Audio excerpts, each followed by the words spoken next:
Recipe নিয়ে চলে আসলাম। সব রকম মানে 7-8 রকম সবজি দিয়ে মুসুরির ডাল।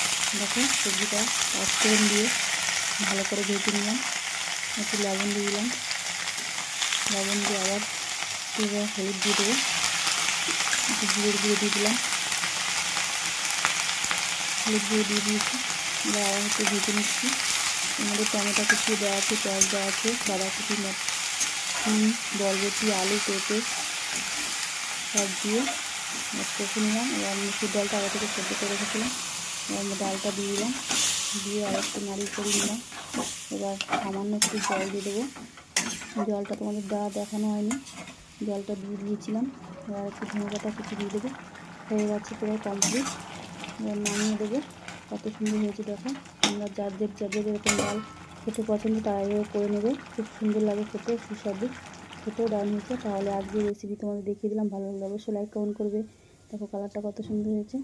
কালকে আবার কোনো রেসিপি নিয়ে আসবো। আজকে রেসিপি এই পর্যন্ত।